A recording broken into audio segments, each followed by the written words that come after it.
Après, comme je l'ai dit, on a de la qualité, on a une organisation de jeu, on n'est pas là par hasard non plus qualifié pour la CAN avec 4 victoires dans le groupe d'affilée dans notre groupe. Donc, on ne doit pas manquer d'humilité. Ce sont des matchs qui sont très difficiles. Aujourd'hui, tout le monde peut battre tout le monde, c'est sûr. Il n'y a personne qui peut se dire qu'il va gagner facilement un match de Coupe d'Afrique. La Zambie est une bonne équipe, comme la Tanzanie, comme le Maroc. Donc, ça sera, et comme nous, donc ça sera difficile pour nous, mais ça sera difficile pour les autres contre nous aussi.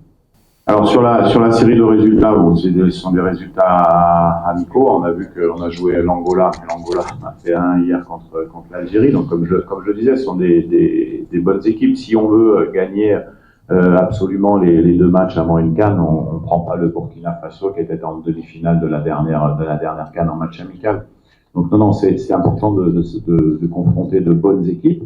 Ce qui a montré aussi qu'on a fait des bonnes choses et qu'on a fait des choses où on est encore perfectible. Mais c'est pour ça qu'on est 13e au classement FIFA équipe africaine. C'est parce qu'on est encore pas dans le gratin. Ça, c'est une réalité pour le Congo, mais on est là pour ça, on est là pour travailler, on a évolué. Il faut rappeler que le dernier vainqueur, c'est le Sénégal qui a battu l'Égypte. Les 2 équipes étaient dans le top 5. Après, l'Algérie également, l'ancien vainqueur dans le top 5. Le Cameroun était dans le top 5. La Côte d'Ivoire, il y a 4 éditions, était dans le top 5 aussi. Donc, à part la Zambie en 2012 qui avait créé vraiment la surprise, on peut dire qu'il y a des strates à respecter avant de gagner des CAN. Ça, c'est la réalité. Maintenant, des exploits ne sont pas impossibles dans une compétition quand on part en tant qu'outsider. Donc, on sait qu'on a beaucoup d'attentes autour de notre équipe. On va tout donner. Et moi, ce qui m'intéresse en tant que coach, c'est qu'on fasse 100% de nos possibilités à chaque match. Voilà. Est-ce que les 100% de nos possibilités à chaque match suffiront d'aller très très loin dans la compétition? Ça, c'est la réponse que je ne peux pas vous donner aujourd'hui. Dans du pays, bien sûr. Nous, quand on engage une compétition, on veut aller le plus loin possible. Ça, c'est une certitude. Et peut-être qu'on ira le plus loin possible. On a cette ambition d'avoir... on a cet objectif, un objectif qu'on s'est fixé.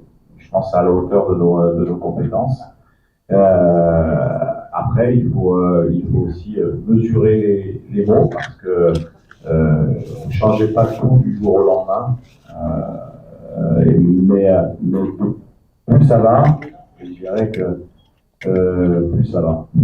C'est-à-dire que l'équipe grandit, l'équipe est bien organisée, on essaye sur le terrain d'apporter des séquences de jeu intéressantes, donc on progresse. Ça serait l'inverse, je le dirais ici, on progresse. Donc quand on progresse, on peut se permettre d'avoir de bons résultats. Après, comme je vous ai dit, on va voir comment on se comporte. On a une grande motivation, on a des joueurs qui sont de bonne qualité, qui sont disciplinés, qui travaillent bien. Donc on est tous impatients de rentrer dans cette compétition. Un joueur suspendu demain, qui est un défenseur central. Et après, on a effectivement la chance d'avoir 23 joueurs qui sont très très proches.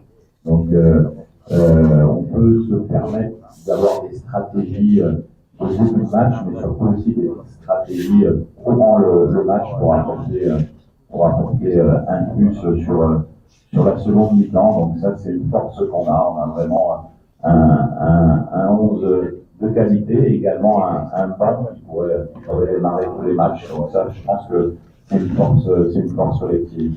Comme j'ai dit, on a tout le monde qui est opérationnel. Le groupe est constitué de 24 joueurs, donc il y aura un joueur qui sera en tribune dû à une suspension, et puis après les 23 joueurs qui seront à ma disposition. L'état d'esprit est tout simplement comme on l'a souhaité, qu'il soit la veille d'une compétition. Beaucoup de motivation, beaucoup d'énergie positive. Physiquement, les joueurs sont prêts, sont affûtés. Donc on attend juste le match de demain pour se lancer dans la compétition.